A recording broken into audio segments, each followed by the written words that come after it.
When is this? Um, So the new album that it's called what? Bloodlustcapades. Correct. We just we're an underground band, and we've got 11 records out, and we've made them all on our own label, Nasty Prick Records.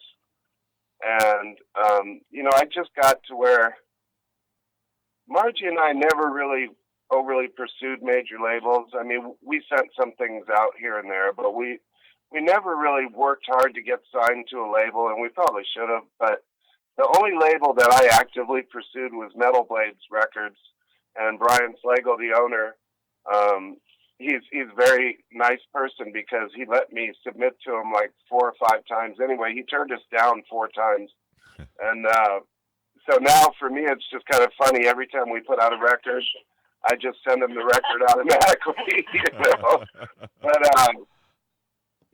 I have huge love and respect for Brian because he was an underground label, in the time when heavy metal exploded, and he had people like Metallica and Slayer on the label, and he's had so many great bands on that label, and he's got Sacred Reich from Arizona on there right now. Nice. And I just have huge respect for the guy because those underground labels are what helped to build up metal and make it explode. And then once it started exploding, all the big labels came in and signed tons of bands back then. But Brian was there for all of it, so that's why to me why I pursued him, more than anybody else. And it wasn't about money or anything like that. It was about I just have respect for him and his label, and if I was going to be on a label, I wanted it to be that. But having said that, we just started Nasty Trick Records on our own, and lo and behold, all these years later, now that there's hardly any labels left anymore, 99% of the bands out there have to do it on their own. Yeah. So we kind of have a jump on them in that sense. Nice. Is there any other bands on your label? No. Well, yeah, I have a solo band that's called Prophet and the Cowboys of Apocalypse, and my stage name is Prophet, and I've been called that since about 1996 or seven, somewhere around there.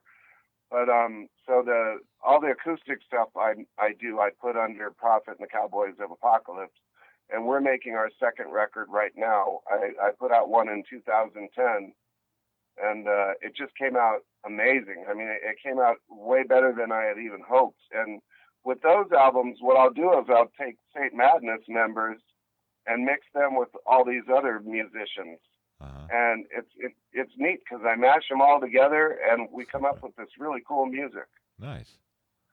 You can go to YouTube. I think there's 3 songs on YouTube under Prophet and the Cowboys of Apocalypse, and that's from the first record. And yeah, I'm pretty proud of it. Nice. I'll have to check that out for sure. Well, I love Willie Nelson and Waylon Jennings and David Allan Coe and Johnny Cash and people like that, and I love all kinds of music. I mean, everything from Frank Sinatra to Slayer. So I like to try different things. I get bored pretty quick musically if I like if I ever had to join a band and they said, look, we're going to do this certain style of metal and that's it because that's what we do. I could do it, but I would get bored after a while. Yeah. And because I just like to do all different types of music. My favorite of all of them is metal, and it always will be. But that's not to say that I don't like to do different stuff. I was even in a church choir back in 1987, and we sang in Latin in opera for Pope John Paul II when he came here in 1987.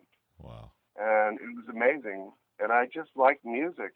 Music is like the language of the soul. You got any gigs coming up or anything like that? Yeah, in September, we're doing our 25th anniversary concert here in Phoenix. Nice. And in the last few years, we've basically been playing around Arizona. And, touring is, it's something I love to do, but it's very costly. And, it's hard to make money touring anymore, at least for a band of our caliber that's in the underground. Yeah. I love to do it, and every once in a while, someone will say, we want you to come to our city, and then they'll pay actually for our transportation and food, and put us up somewhere, and then they provide a back line and stuff like that, and we're more than willing to do that. Yeah. The only other thing would be we would have to get on a tour, where they paid a certain amount, and then we could do it that way. But as far as for us to just finance our own tour and stuff like that, it's not going to happen, at least not this year, unless everybody has to make their bones back home too, and Yeah, and so absolutely. unfortunately, while touring you can probably pay to keep going down the road, it's very hard to pay and keep the mortgage paid, and Yeah. But it's funny. You'd be surprised how many bands out there play huge festivals in Europe and all over the world.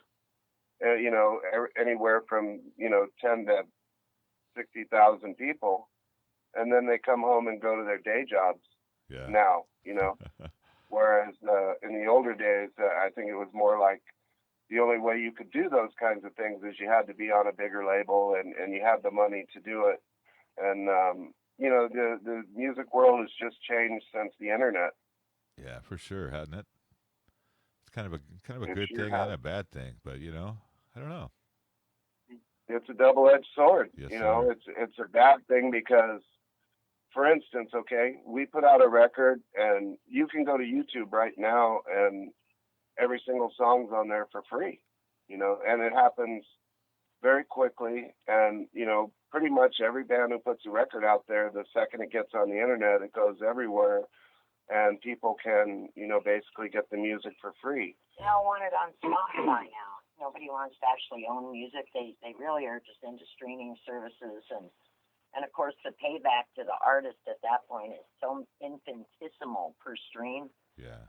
that, and they don't realize if they don't pay the artist once in a while, buy some merch, buy a record or two, their label isn't mom, and can't keep making music if they're not at least recouping what they spent on the last record. Yeah, Right. absolutely. Yeah. Yeah.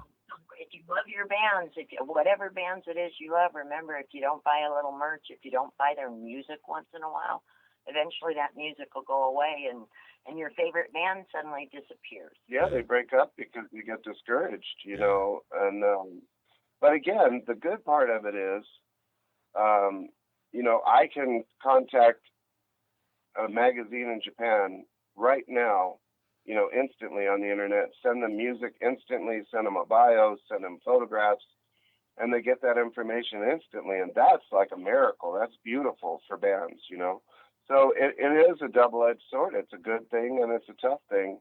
But I guess the other good side about that is it separates the men from the boys in a sense, because people that get in a band because the only thing they want to do is get laid, or get drunk and fucked up or whatever and party a little bit, that's fine.